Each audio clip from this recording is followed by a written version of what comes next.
आपका जो अगला टेस्ट होगा कल नहीं परसों होगा, बता देता हूँ उसमें क्या क्या कहाँ तक का आपको पढ़ लेना है। पोटेंशियल तक का पार्ट आ रहा है जिसमें आपकी बुक का टॉपिक नंबर 2.9 तक आपको कंप्लीट कर लेना है।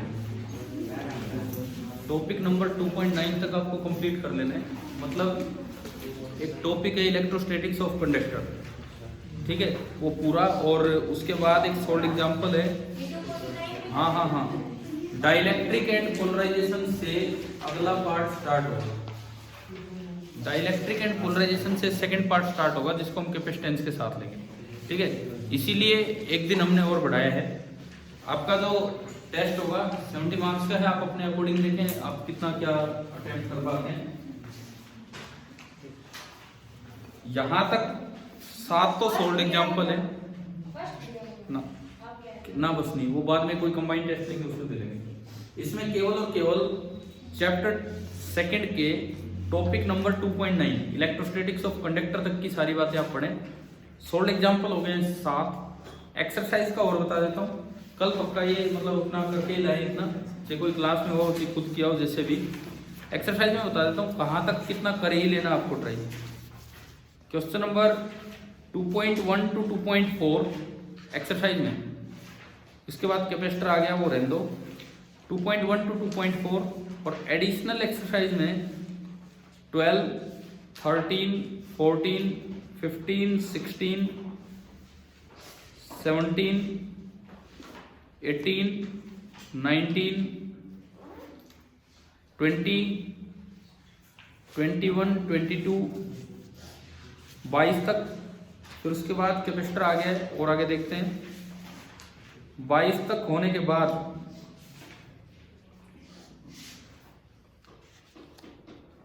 क्वेश्चन नंबर 31 में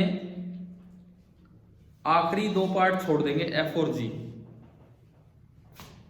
31 के ABCDE ये 5 पार्ट। उसके बाद 34 जो इक्विपोटेंशियल सरफेस पे है। उसके बाद 36, बस यहां तक इतना कर लेंगे, ठीक है। 37 में answer the following, top of this I then we go electric shock man fixes, ठीक है, मैन फिक्सेस आउटसाइड इज।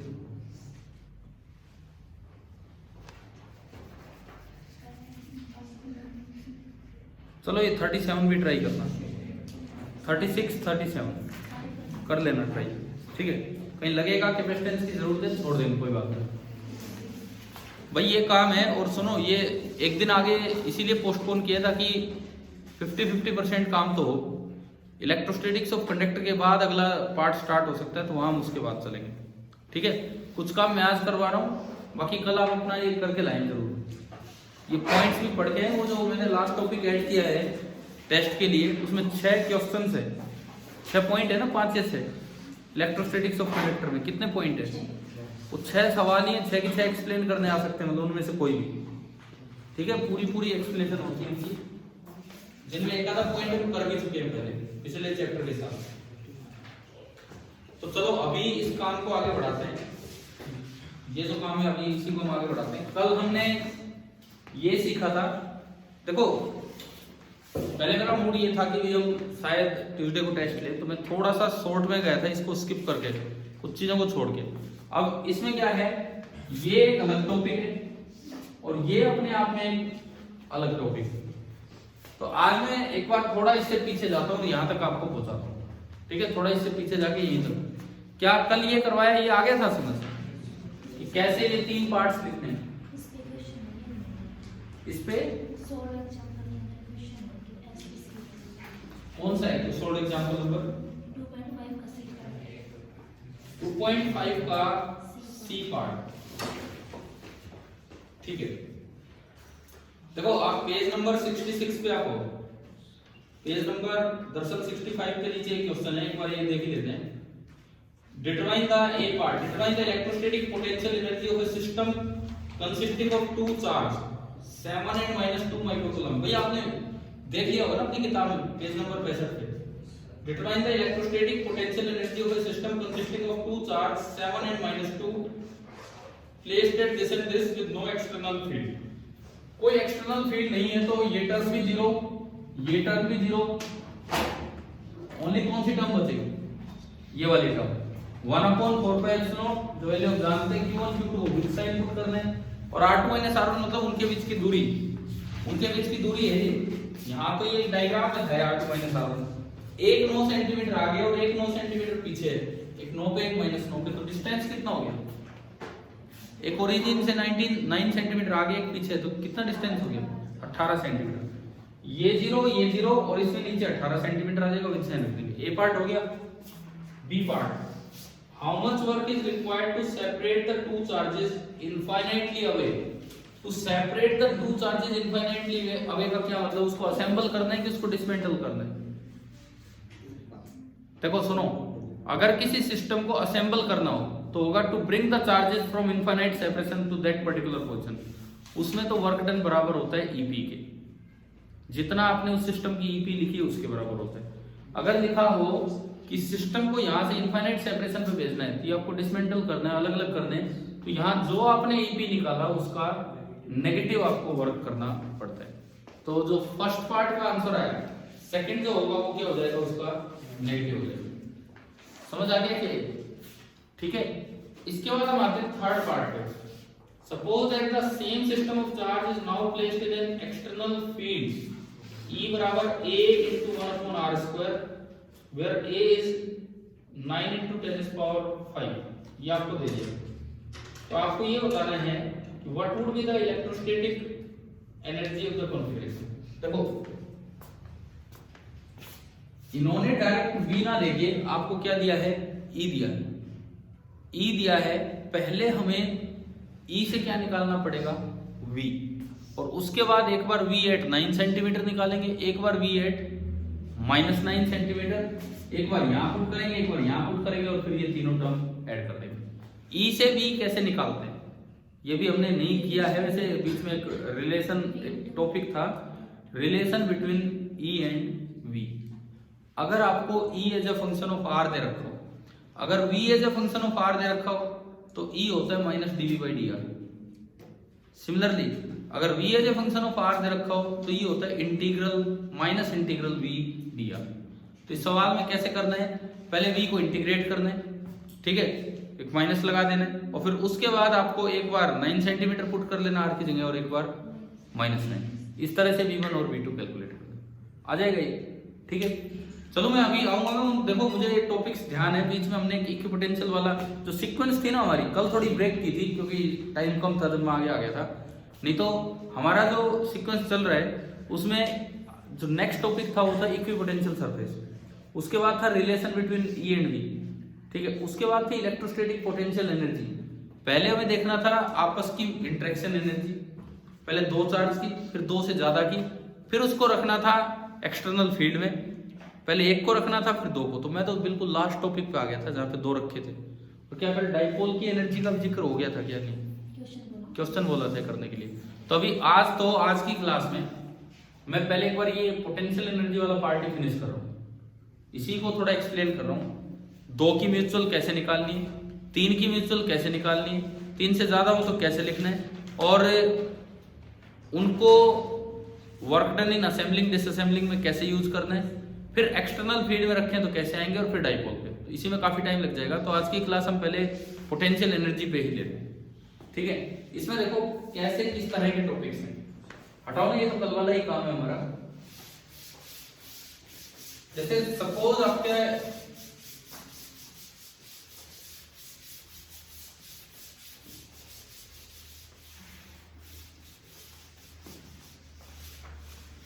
ये जो सवाल था, what will be the potential energy of a system of two charges placed in an external field. ये मान लो ए part आ गया, first part आपने ये कर लिया, अब बी पार्ट आ जाए, hence find the expression for potential energy of a dipole placed in a uniform electric field. क्या कल लिखवाया था कि क्या लिखा है? पहले मैं उसी को करवा देता हूँ। बी पार्ट हमने क्या लिखा है, इसके बाद if the system of two charges form a dipole and the external electrostatic field is uniform, then find the expression for potential energy of the cone. इस तरह नहीं जाना था, ये किस लिए? देखो ये पेपर में आए, ए पार्ट आ गया, फिर बी पार्ट आ रहा है, या यूं लिख के आ रहा है कि हैंस मतलब इसका यूज करके करो, इसका यूज करके आपको करना था। ये ए पार्ट हो गया हमारा, बी पार्ट अगर आ रहा है तो हमें इसका यूज करके बताओ कैसे निकाले पोटेंशियल एनर्जी ऑफ डाइपोल।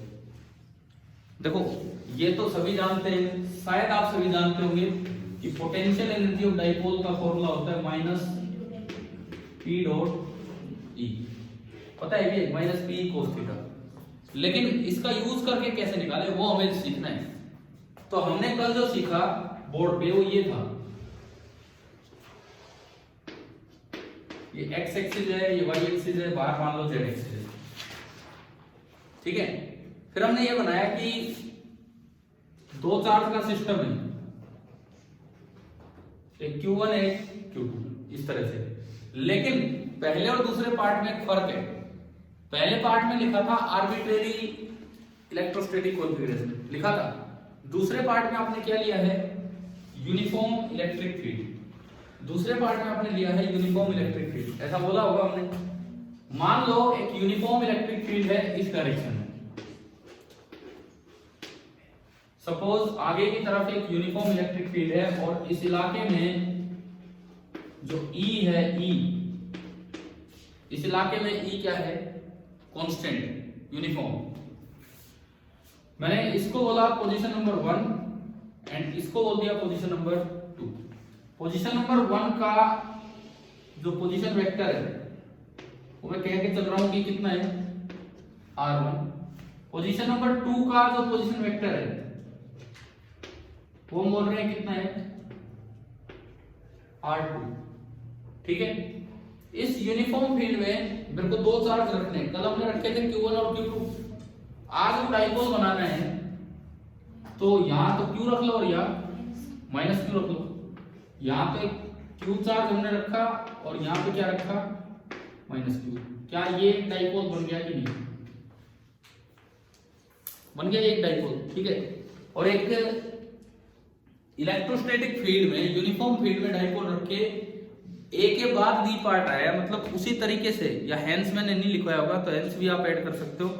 उसी तरीके से आपको अब ईपी निकालनी सिस्टम, कैसे निकाले उस तरीके से कैसे जाए। देखो क्या देखा था कल, किस तरह से लिखना है। मान लो एक्सटर्नल फील्ड की वजह से इस जगह का पोटेंशियल है V8 R1 और इस जगह का पोटेंशियल है V8 R2, और ये जो वेक्टर बनेगा R1 माइनस R2 कल बनाए होंगे ना इस तरह के। तो अगर आप डायरेक्ट चले तो U पहला चार्ज है Q इंटू V8 R1। मिटा दिया मैंने, वो मिटाने के इसीलिए तो बचा रखा था, बस वो अब लास्ट में ध्यान नहीं रहा, मिटा दिया, नहीं तो उसी को आगे बढ़ाते। दूसरा चार्ज क्या है? Minus Q into V8 R2, और तीसरी थी mutual interaction energy plus 1/4 pi epsilon not, एक Q आएगा एक माइनस Q आएगा divided by mode of R1 minus R2। क्या कुछ ऐसा था कल? ऐसा ही था ना, सेम, ठीक है। यूं बताओ इन दोनों में से क्या कॉमन आ रहा है? हाँ जी आप बताओ इन दोनों में से क्या क्या कॉमन आ रहा है? इसमें सर ये मैंने बना Q और V, Q और V कॉमन आ गया, और अंदर क्या बचा? R1 minus R2। ये भाई पता क्या कह रहे हैं मुझे यार, जैसे कमाल है। ये V है क्या? ये क्या मतलब है इस बात का? V8 R1, ये है V8 R2। कहीं लिखा हो sine 30 degree minus sine 15 degree, अगर साइन कॉमन ले लो अंदर कर दो 30 में, तो मतलब नहीं किसका किससे क्या रिलेशन है। तो थोड़ा तो ध्यान से बोलो ना। ये क्या आपको नहीं दिख रहा है? ये V1 है, ये V1 है और कुछ नहीं है, ये V2 है, ठीक है। तो इनमें से क्या कॉमन आया? ओनली Q कॉमन आया, और अंदर क्या बचा? V8 R1 minus V8 R2। ये बचा। अच्छा ये बन गया minus Q square upon 4 pi epsilon not. और आपको पता होगा R1 माइनस R2 ये दूरी है, और डाइपोल के दो पॉइंट्स के बीच की डिस्टेंस हम कितनी अक्सर मानते हैं? 2a। तो ये जो डिस्टेंस बनेगी that is equal to 2a, नीचे के ऊपर डिवाइडेड बाई 2। एक बार ये बताओ यहां तक समझ आ गया? ठीक है। कल आप में से कल कितने बच्चों ने बी पार्ट जाके ट्राई किया है कि चलो देख लेते कोई काम दिया था?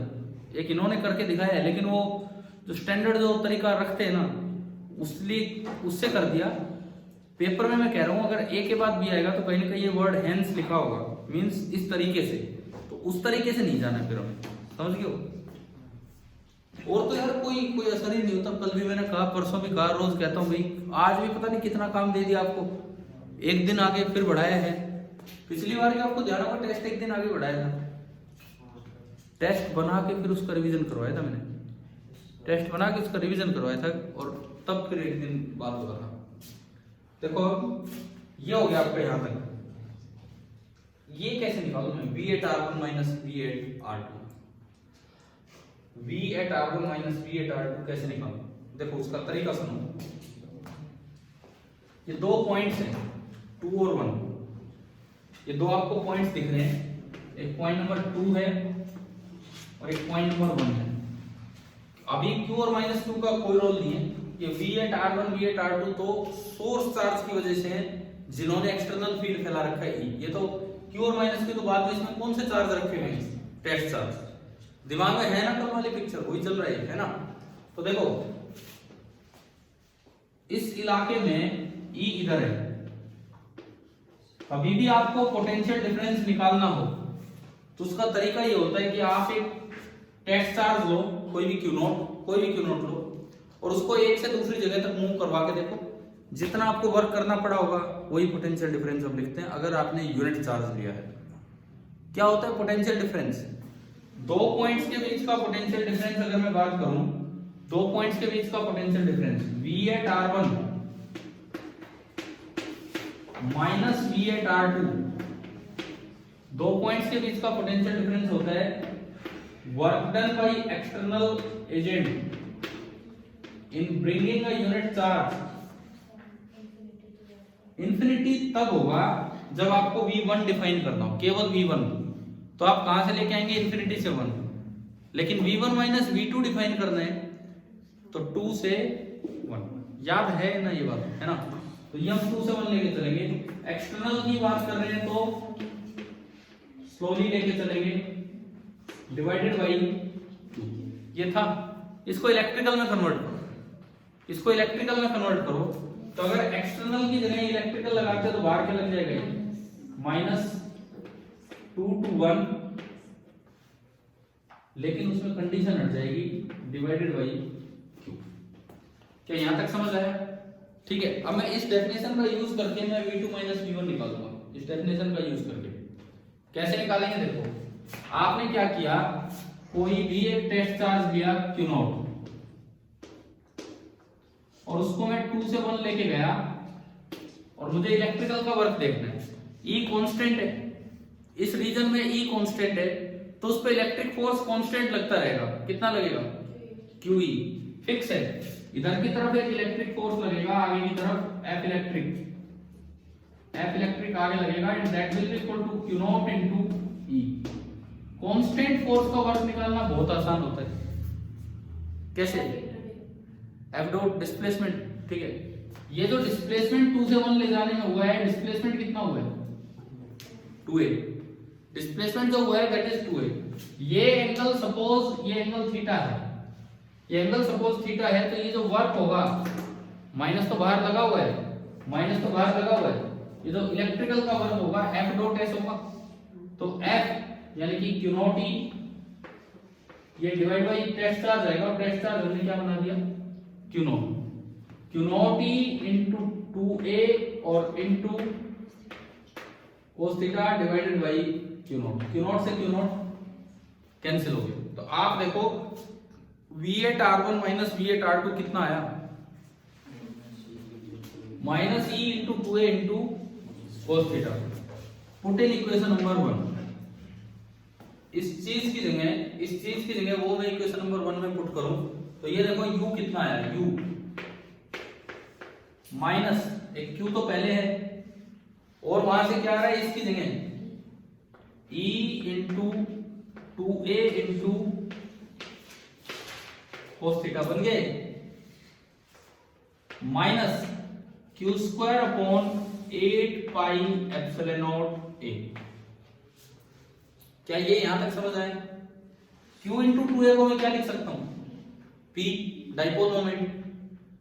तो ये बन गया माइनस पी cos थीटा, यानी कि जो पोटेंशियल एनर्जी का एक्सप्रेशन आया U that is equal to minus P into E into cos theta और साथ में आ रहा है minus Q square upon 8 pi epsilon nought into A. या जबकि हमें प्रूव क्या करना है? कौन सा expression? Minus P dot E, मतलब हमें क्या चाहिए? Minus P cos theta. तो एक एक्स्ट्रा टर्म आ गई, इसको कैसे रिमूव करें?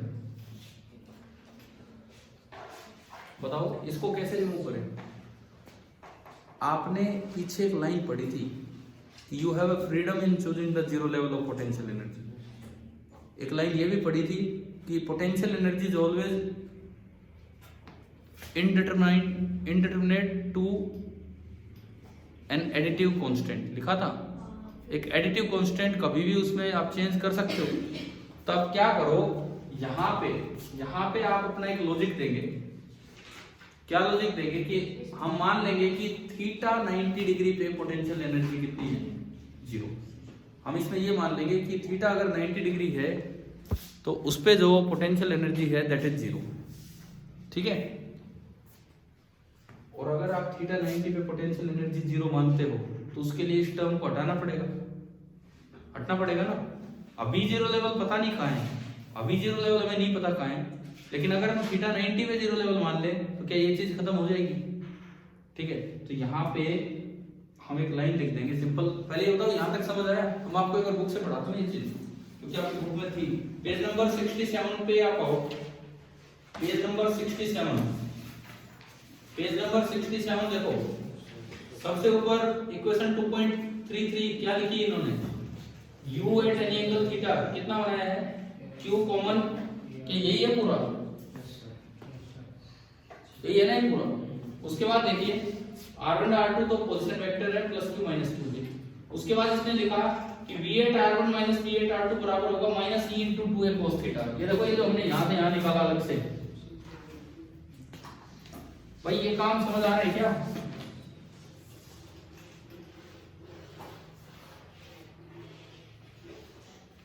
ये इसने 2 लाइन में लिख दिया, हमने एक्सप्लेन करके दिखाया कि V into R1 minus V into R2 की वैल्यू वो नीचे क्या निकल के आई? Minus E into 2A cos theta. इन्होंने सीधा लिख दिया, इसको उसमें यूज किया। तो आप बताओ क्या अगला एक्सप्रेशन इसका ये बन रहा है कि नहीं? नीचे माइनस P cos थीटा, जिसने इसको माइनस P डॉट E भी लिखा है, साथ में एक ऐसी टर्म जो थीटा से इंडिपेंडेंट है, मतलब कि कितने एंगल पे रख लो वो कांस्टेंट है, यही बना सेम। ठीक है। उसके बाद देखो अब ये कहता है कि ये जो u डैश थीटा है, जो जिसको इसने u डैश बोला है, differs from u theta. u theta मतलब जो आप फॉर्मूला लाना चाह रहे थे, by quantity which is just a constant for a given dipole. अगर कोई एक डाइपोल ले लिया तो उसकी ओरिएंटेशन पे ये टर्म तो डिपेंड कर ही नहीं रही है, थीटा कितना ही लो ये चीज कांस्टेंट है। और उसके बाद लिखता है since a constant is insignificant for potential energy. किसी भी जगह की पोटेंशियल एनर्जी में कांस्टेंट टर्म आप कभी भी ऐड कर सकते हो।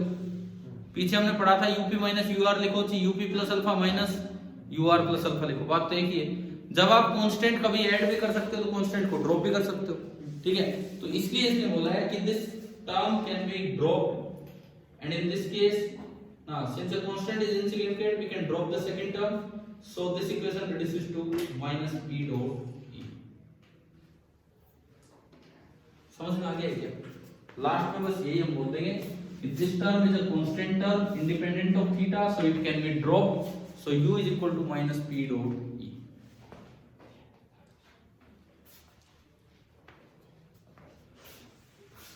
अब आप यार ये सुनो, किस लिए ये सवाल यही दिया था?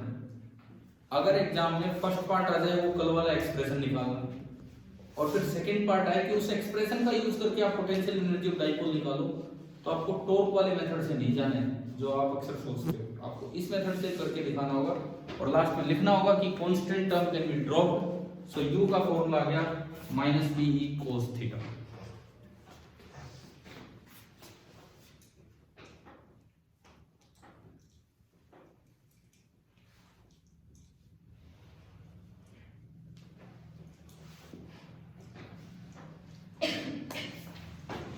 चलिए आगे बढ़े। आगे नहीं, अब मैं थोड़ा पीछे आऊंगा। ये जो कल जहां से शुरुआत की, एक बार वहां तक पहुंचने वाले जो पोटेंशियल एनर्जी के बेसिक टॉपिक से वहां तक। अरे ये सवाल मैं आपके पेपर में पक्का दे रहा हूँ 100% कि पहले तो ईपी का एक्सप्रेशन लिखो 2 चार्ज वाला, और फिर उससे आप डाइपोल का पोटेंशियल एनर्जी का एक्सप्रेशन डेराइव करो। तो देखना है फिर आप कितना अच्छे से लिख के आते हो, कैसे करते हो उसको।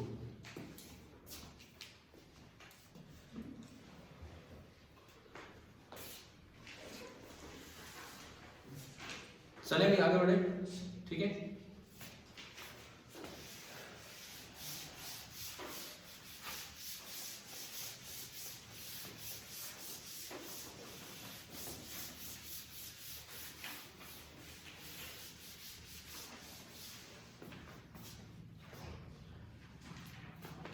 एक दो बच्चों के मैसेज आ रहे थे कौन सर पेपर डाल दो, ग्रुप पे पेपर डाल दो। तो हो सकता है मैंने ना डाला हो, पहले याद नहीं रहा मुझे, तो मैंने कल वो ग्रुप पे भी डाल दिया, प्लस उसका जो सॉल्यूशन वाला लेक्चर डाला था ना उसमें भी वो लिंक करना भूल गए थे, तो कल वो पेपर उसके साथ लिंक भी कर दिया था, आपका जो क्वेश्चन पेपर था पिछला। अब देखो इसमें बिल्कुल बेसिक से अगर शुरू से चले हम, तो सबसे पहले मान लो कि कोई एक्सटर्नल फील्ड नहीं है। अगर कोई एक्सटर्नल फील्ड नहीं है, ऐसे में केवल म्यूचुअल इंटरेक्शन एनर्जी होती है। तो पहला टॉपिक जो हम जिसका हम यूज कर चुके हैं इस टॉपिक में, जो तीसरी इंटरेक्शन एनर्जी आई थी Q1 Q2 अपॉन R, आया था ना ये, ठीक है, याद है कि नहीं? तीसरी टर्म, एक तो Q into V1, एक Q into V2, तीसरी जो टर्म थी। तो अब आप अपनी बुक में टॉपिक नंबर 2.7 निकालो। मैं 2.5 तक करवा चुका हूँ, 2.6 अभी बचा है, थोड़ा ही बचा है, इसमें रिलेशन वाली बात भी है। मैं टॉपिक 2.7 पे आ रहा हूँ, potential energy of a system of charges. अब इसमें सबसे पहले हम ले रहे हैं, सबसे पहले मान लो ये सवाल आ जाए कि find out the expression for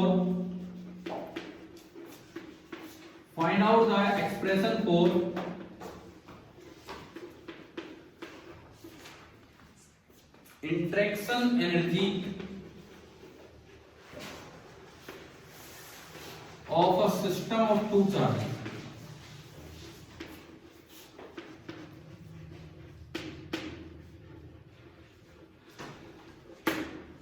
ये है सिंपली यही क्वेश्चन आ रहा है, कोई एक्सटर्नल फील्ड का जिक्र नहीं हुआ है, बस ये है कि इंटरेक्शन एनर्जी आपको निकालनी है।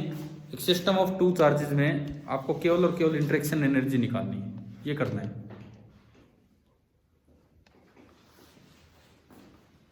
देखो तरीका सुनो, इसको किस तरह से करके आना चाहिए। सबसे पहली बात, आप अपना एक्सप्रेशन लिखें स्टार्टिंग में।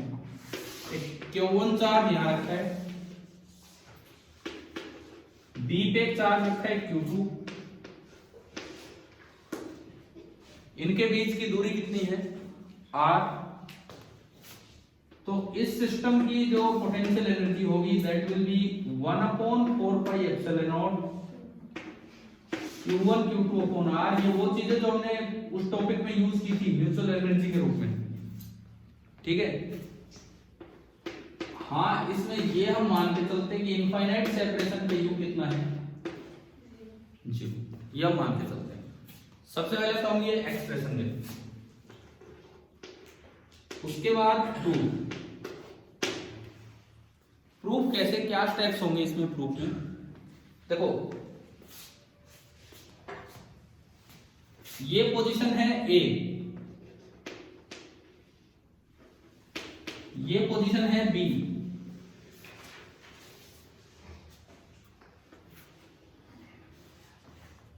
सबसे पहले आप ये मान लो कि दोनों इनफाइनाइट सेपरेशन पे, एक इधर इंफिनिटी पे बैठा है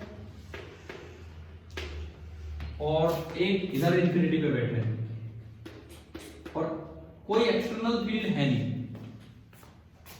स्टेप फर्स्ट, हम धीरे धीरे स्टेप्स बनाएंगे इसमें, इस प्रूफ में। पहला स्टेप ये है कि assume that Q1 and Q2 are infinite distance apart। शुरू में हमने ये माना कि Q1 और Q2 दोनों एक दूसरे से कितनी दूर हैं? इनफाइनाइट डिस्टेंस दूर है।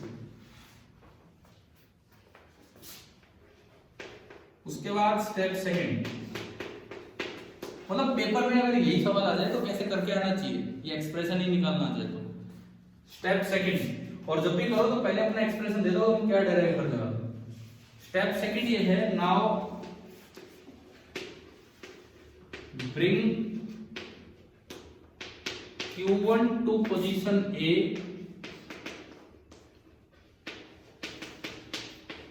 keeping Q2 at infinity। Q2 को आप अभी भी कहां बैठाए रखें? इंफिनिटी।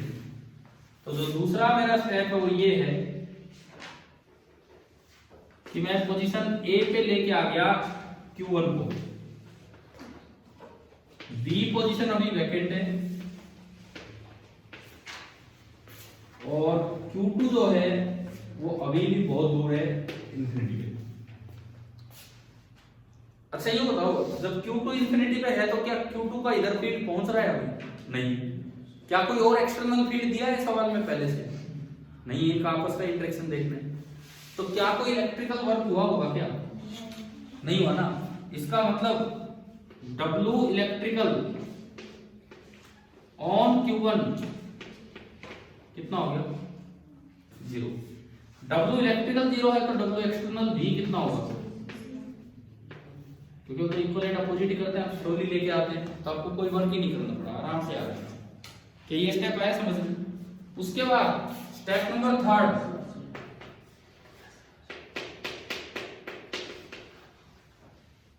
अब क्या करना है? Now bring Q2 to position B।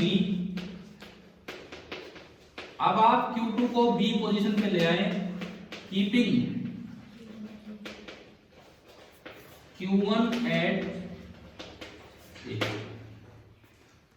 तो भाई जब आप Q1 को A पे रख रहे हैं और फिर Q2 को ला रहे हैं तो क्या Q1 सोर्स चार्ज का काम करेगा कि नहीं?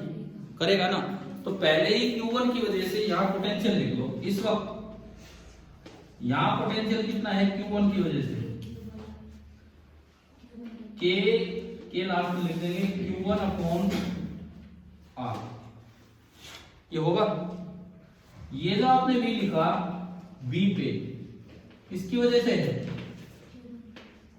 Due to Q1। Due to Q1 अगर ये भी है, इसका मतलब है कि अगर मैं किसी यूनिट चार्ज को उठा के लाऊं, तो मुझे इतना वर्क करना पड़ेगा। समझ गए? ड्यू टू Q1 अगर ये भी है यहाँ पे, तो इसका मतलब है अगर मैं किसी यूनिट चार्ज को उठा के लाऊं तो मुझे इतना वर्क करना पड़ेगा। और मैं किसको उठा के ला रहा हूं अगले स्टेप में? तो यूनिट चार्ज को लाने में इतना वर्क करना पड़ा, तो Q2 को लाने में कितना वर्क करना पड़ेगा? Into Q2। समझ गए हो ना? ये जो भी होगा। तो जो अगला स्टेप है उसका जो डायग्राम बना वो ये बना। A पे तो Q1 बैठा ही है पहले ही, B पे भी आप उधर से लेके आगे किसको? Q2 को। B पे भी आप लेके आगे Q2 को। और इस वाले स्टेप में जो W एक्सटर्नल होगा on Q2 that will be equal to Q2 into उस जगह का V। क्योंकि उस जगह जो V था Q1 की वजह से वो था कि यूनिट चार्ज को लाने में कितना वर्क करना पड़ेगा। तो आप जब उससे मल्टीप्लाई करेंगे तो कितना बनेगा? Q2 into V। तो ये बन गया K Q1 Q2 upon R। क्या इतना समझ में आया? K Q1 Q2 upon R, ठीक है। अब इस सिस्टम को इनफाइनाइट सेपरेशन से यहां तक असेंबल करने में टोटल कितना वर्क करना पड़ा? बाय डेफिनेशन वही क्या होती है इस सिस्टम की पोटेंशियल एनर्जी। ये 3 स्टेप होने के बाद, इन 3 स्टेप का कोई डाउट है? बताओ बताओ, अगर कुछ दिक्कत है तो इनमें तीनों में आ गया समझ में? 3 स्टेप होने के बाद लास्ट में हम ये लिखेंगे कि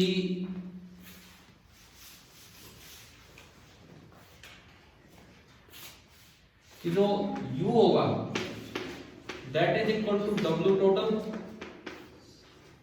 W टोटल मतलब W1 प्लस W2, और W1 प्लस W2 करोगे तो 0 प्लस ये आएगा, यानी कि ये आपका आ गया 1/4πε0 Q1 Q2 upon R। 1/4πε0 Q1 Q2 upon R, ये आ गया। एग्जाम में कैसे करना है, क्या समझ आ गया है कि नहीं?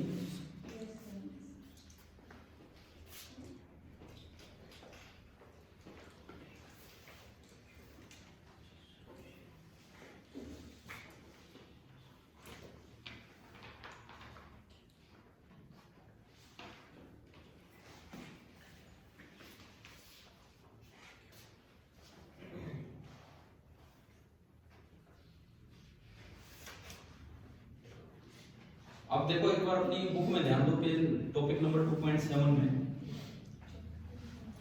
पेज नंबर 61 पे है।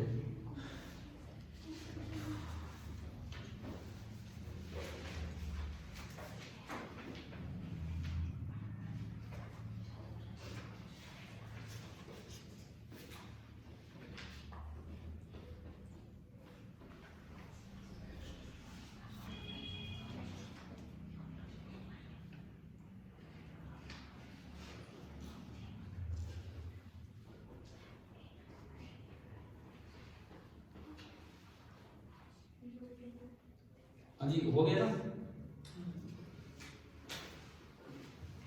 देखो पेज नंबर 61 पे है।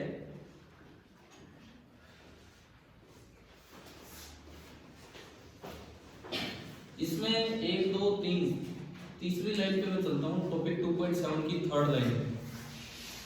वी कंसीडर मिल गए?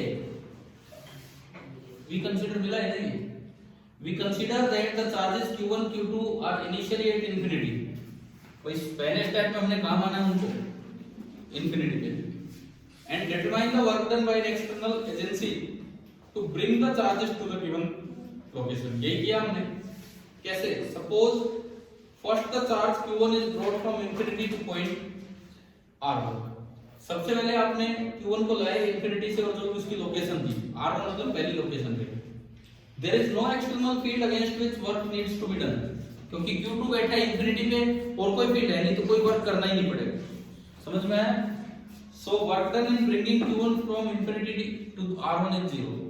R1 इस पोजीशन को बोला है, A पोजीशन को, और यहां तक लाने में वर्क कितना करना पड़ा? 0। मैंने थोड़ा उसको स्टेप में और डायग्राम से बना के दिखा दिया, ठीक है? पेपर में ऐसे दिखाते हो अच्छा होता है। ये अपना, ये तो पहले इंफिनिटी पे माना, ये दूसरा स्टेप भी हो गया। 2 स्टेप हो गए यहां तक, ठीक है? उसके बाद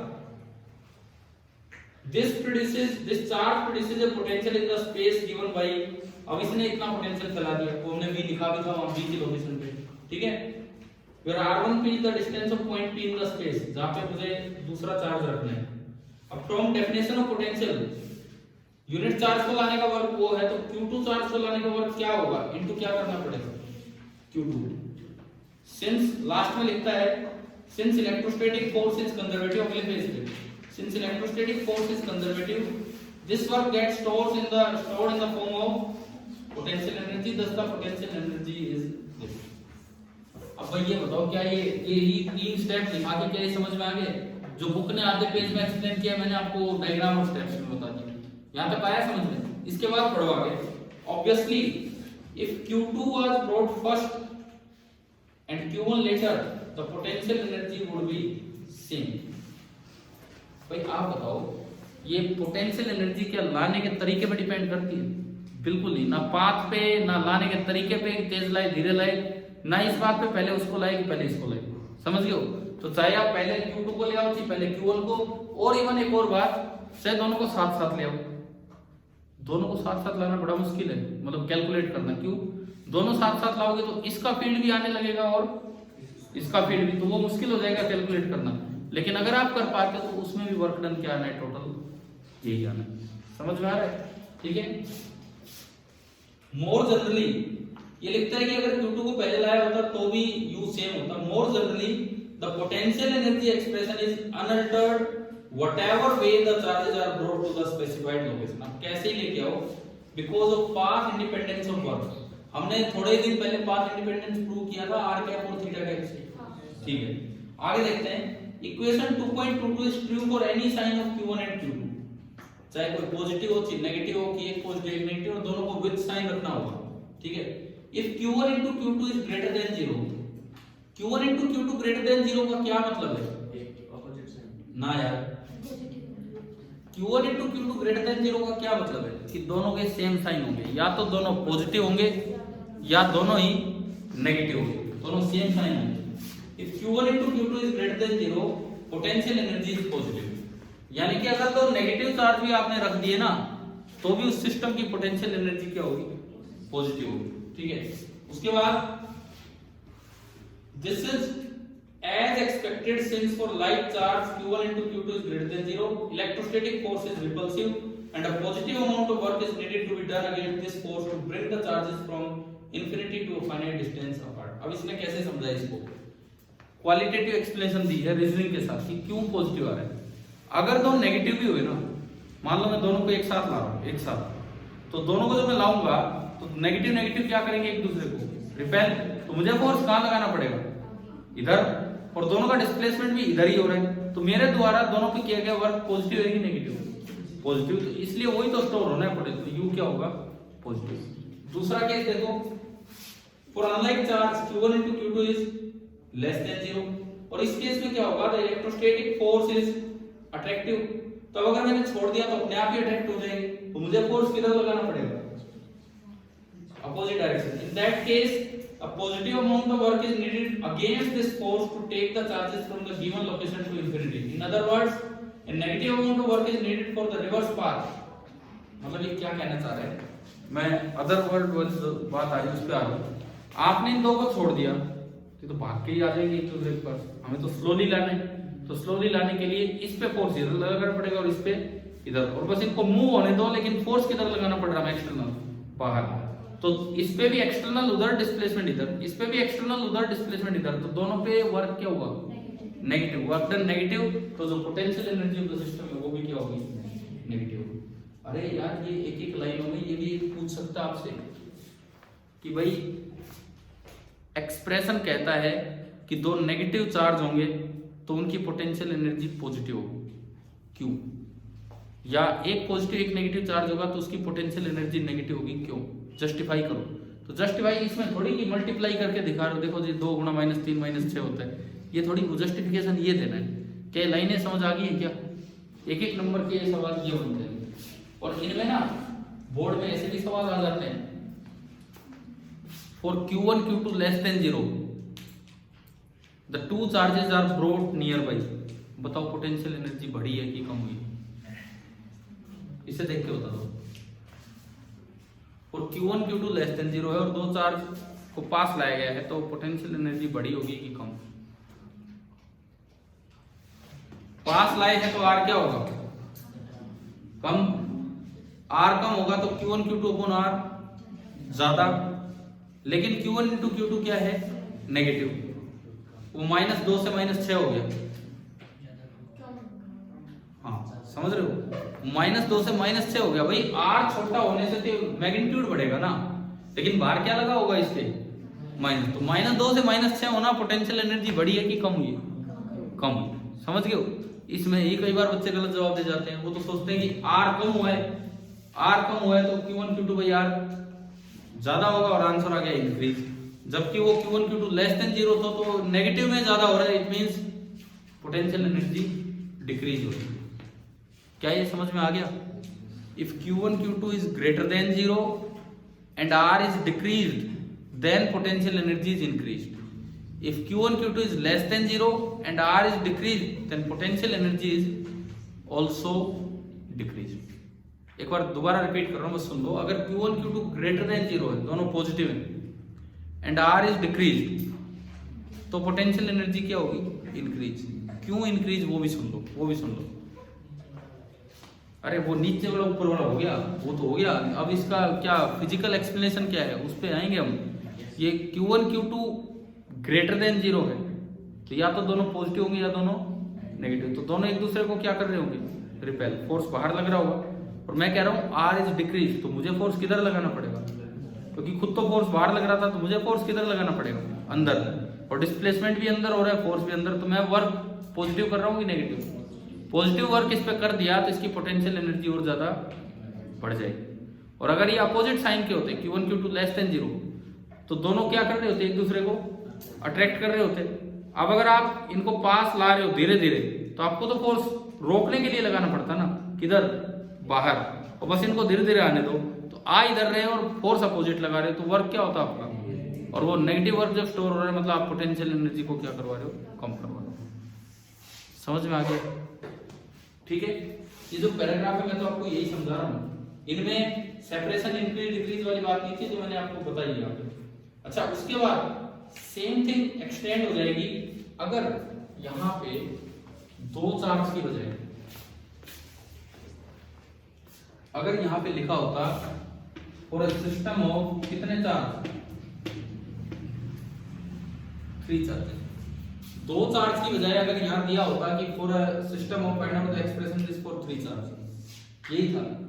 शुरू में एज्यूम कर लेते A and B infinite separation पे. ठीक है, बना दिया यहां तक. यहां तक तो ये W1 और W2 आ लिया. ठीक है, अब अगला स्टेप सुनो.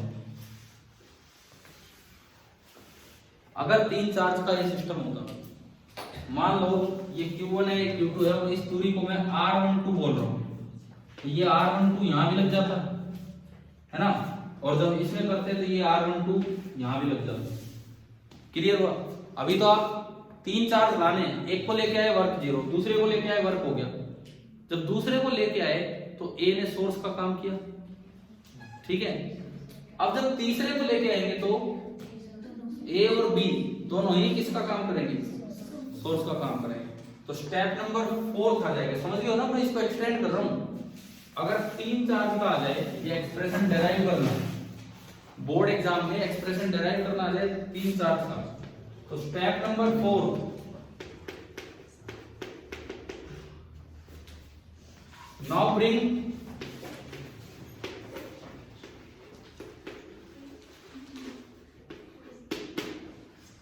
फिर पहले में ना यूं लिख देते, assume that Q1 Q2 and Q3 तीन मान्य होंगे. Q1 Q2 and Q3 जो हैं these are infinite distance apart. ये हमने माना. दो ले आए. उसके बाद now bring Q3 from infinity to C, keeping Q1 at A and Q2 at B. ये क्या स्टेप है? बस एक स्टेप ऐड होगा और कुछ नहीं. ये देखो, A ये था, B ये था, ये थे आपके A और B. A पे बैठा था कौन? ला चुके हैं आप A पे, और B पे अब कोई तीसरा पॉइंट और मान लो कहीं C. आपने इस बार इन दोनों के बीच की दूरी कितनी मानी है? R12. ये दूरी मैंने मान ली R13 और ये दूरी मैंने मान ली R23. पहले ही आप V लिख दो यहां पे. B at C क्या होगा? दोनों की वजह से, इसकी वजह से K Q1 upon R13 plus दूसरे की वजह से K Q2 अपॉन R23. अब ये तो है यूनिट चार्ज को अगर आप इंफिनिटी से यहां उठा के लाते तो इतना वर्क करना पड़ता, और आप किसको उठा के ला रहे हो? Q3 को. तो अगर मैं Q3 को भी लाके यहां बैठा दूं तो मुझे वर्क कितना करना पड़ेगा? Into Q3. तो जब मैं Q3 को यहां बैठाऊंगा तो work done by external force on Q3 this will be equal to Q3 into ये सारा K Q1 upon R13 plus K Q2 upon R23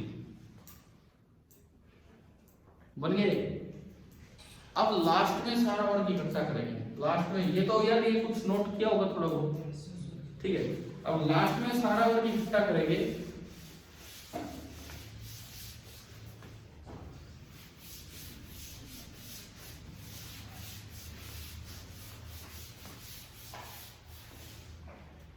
कैसे इकट्ठा करेंगे देखिए, जो U होगा that will be W on Q1 plus W on Q2 plus W on Q3। on Q1 तो कितना वर्क करना पड़ा था 0।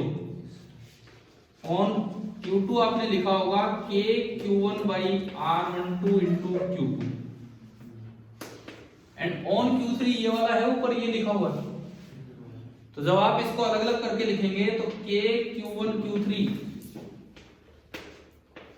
अपॉन R13 और K Q2 Q3 upon R23 बन गया, वेयर K इज 1 अपॉन 4 पाई। तो 3 का प्रूफ कैसे करना चाहिए समझ आया, ठीक है। अपनी बुक में फिर से आओ अपनी पेज नंबर 62 पे।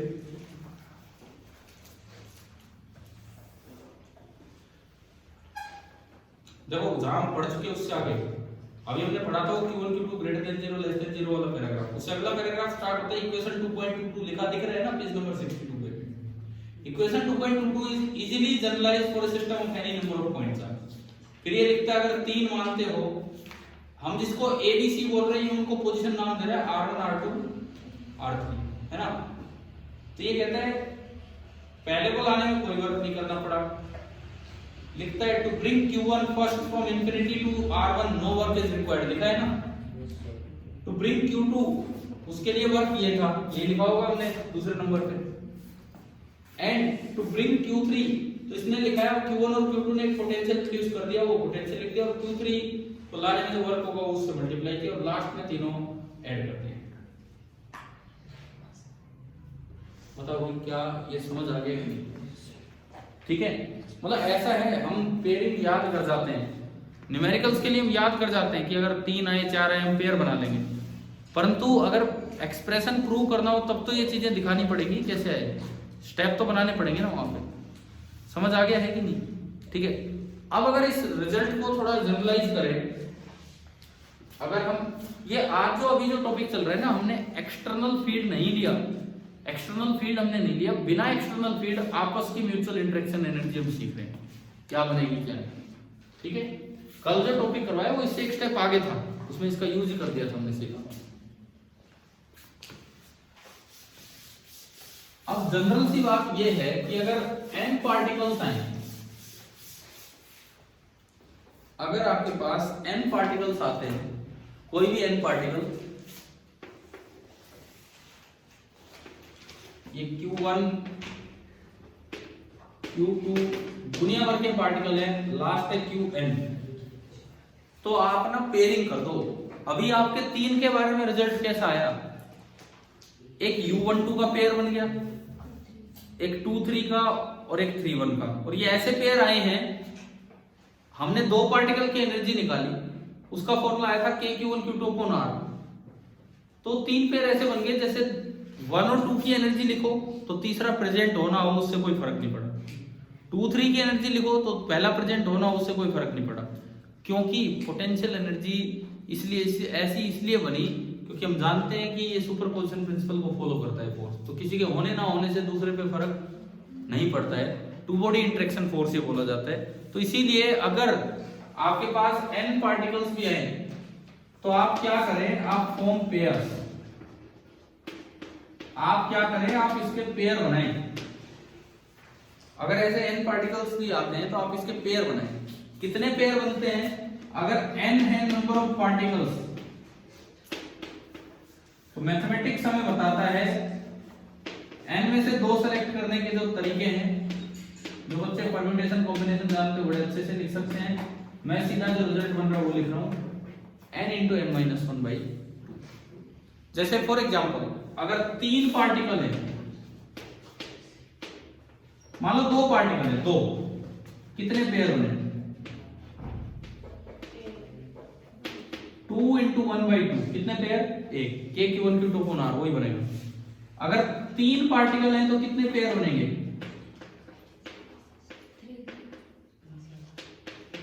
3 into 2/2, 3। और अभी आपने 3 पार्टिकल का करके देखा कितने पेयर बने उसमें? 3 ही तो बन रहे थे। अगर 4 पार्टिकल हो जाए, स्क्वायर वाला कोई सवाल आ जाए, तो कितने पेयर बनेंगे? 4 into 3/2, कितने पेयर हो जाएंगे? 6। समझ में आया? अब वो 6 पेयर बनाने का तरीका क्या होता है? आप पहले 1 2 3 4 नंबरिंग डाल दो, चाहे चारों चार सेम हो फिर भी आप नंबर डाल दो। 1 से पेयरिंग स्टार्ट करो, 1 2 1 3 1 4, फिर 2 पे जाओ वापस मत आओ, 2 3 2 4, फिर 3 पे जाओ आगे बढ़ो, 3 4, खत्म हो गए 6 पेयर। समझ में आया? ठीक है। अब एक सवाल लिखो इसके बाद, ये जो पेयरिंग वाली बात बताइए इसी पे बेस्ड एक question. Find the work required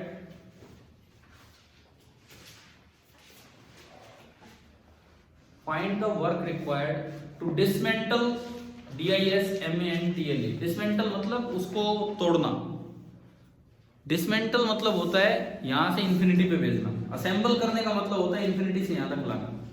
find the work required to dismantle a system of 8 charges, the system of 8 charges, Q is, Q capital या स्मॉल जो भी आप लेना वो लो, Q is placed at 8 corners of a cube, 8 corners of a cube cube of as length edge, as length a, small a।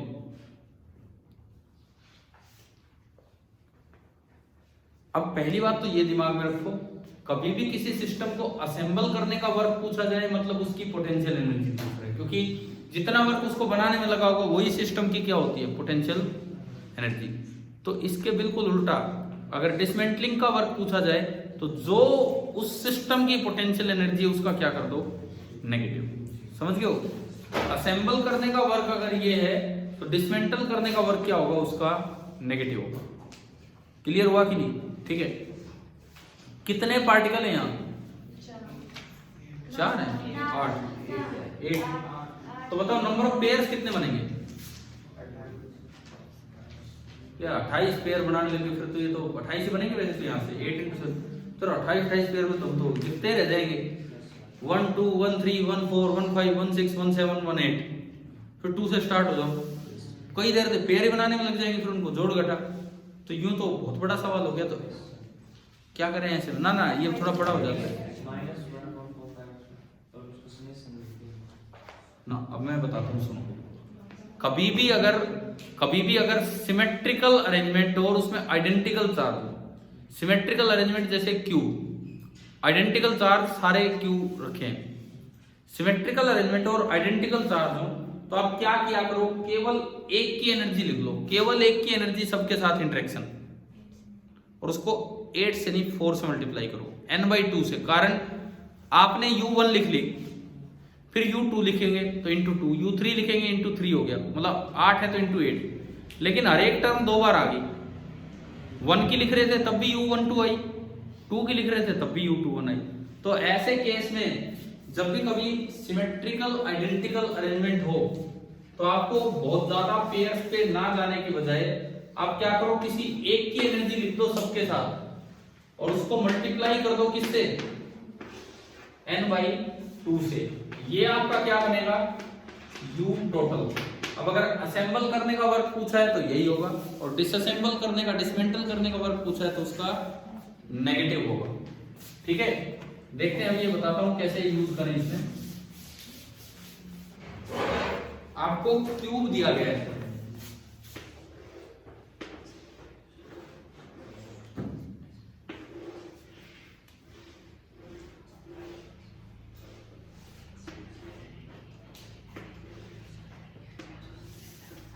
देखो आपको एक क्यूब दिया गया है और इसके हर एक कॉर्नर पे क्यू चार्ज है। मैं कोई एक को देखूंगा और उसकी इंटरेक्शन एनर्जी सबके साथ लिखूंगा। ये है ना, मैं इसको नंबर 1 बोल रहा हूं, तो सबसे पहले मैं लिख रहा हूं U1। देखो देख के लिखो ध्यान से। मैं एक चीज तो समझ सकता हूं कि हर एक टर्म में KQ² आएगा, KQ1 Q2 KQ1 Q2 सब में आएगा। डिवाइड बाय डिस्टेंस, डिस्टेंस अलग अलग होना है।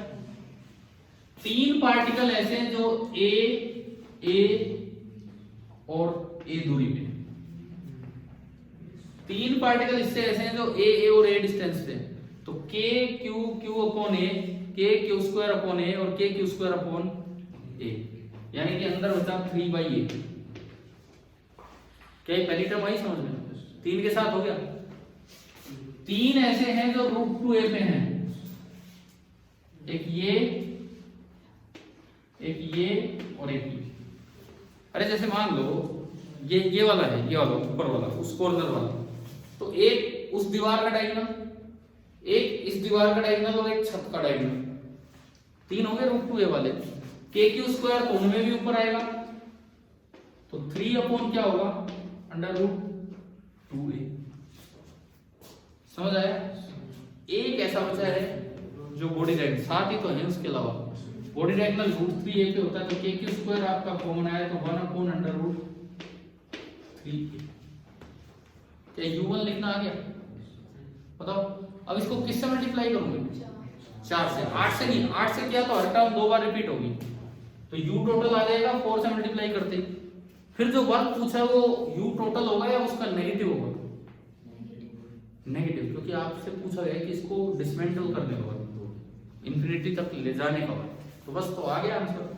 लास्ट में अपना K हटा देना कि K होता है 1/4πε0। ठीक है, अब आज जो मैंने आपको सिखाया है, जिसका यूज कल वाली क्लास में पहले ही कर दिया, KQ1 Q2/R, वो तो एक आगे का टॉपिक आपको पढ़ा दिया था, थोड़ा टेस्ट को ध्यान में रखते हुए। लेकिन मुझे लग रहा था कि कोई बात नहीं, टेस्ट एक आध दिन आगे हो जाएगा, लेकिन पहले चीजें क्लियर हो जाए ढंग से, वो ज्यादा जरूरी है, नंबर फिर नहीं आएंगे। तो मैं तो यही कहूंगा यार, पेपर 2 पूरा देने की कोशिश करो। आपको आइडिया होगा मुझे क्या करना है, आपको आइडिया होगा आप कितना स्कोर कर पा रहे हो इसमें पेपर में। अब देखो इसमें आज जो हमने जो टॉपिक कवर किए मैं वो बता देता हूँ। हमने अभी ये नहीं पढ़ा है पूरा, इक्विपोटेंशियल सरफेस का जिक्र हो गया था क्या उस दिन? नहीं हुआ है ना, वैसे ही पूछा होगा, अभी हुआ नहीं है। इक्विपोटेंशियल और ये रिलेशन बचा हुआ है, इक्विपोटेंशियल और ये जो रिलेशन ये अभी बचा हुआ है, हम नहीं आए उस पर आज। वो होगा यार, कोई बात नहीं, एक दिन और आगे हो जाएगा, क्या फर्क पड़ रहा है, लेकिन पहले पढ़ के तो चीजें देखो, बिना पढ़े फिर टेस्ट देने का मतलब नहीं है। सुन लो, इधर सुनो, ये जो टॉपिक है potential energy of A system of charges, आज मैंने केवल आपको 2.7 करवाया है, केवल 2.7। इसमें पहले 2 चार्ज है, फिर 3 चार्ज है, फिर मैंने जनरलाइज करवा दिया, इन्होंने स्क्वायर वाला एग्जांपल दिया, मैंने क्यूब वाला ले लिया, बस। उसके बाद अगला टॉपिक क्या स्टार्ट होता है, पोटेंशियल एनर्जी इन एन, वो मैंने कल 2 की करवाई, अब वो समझ आ गई।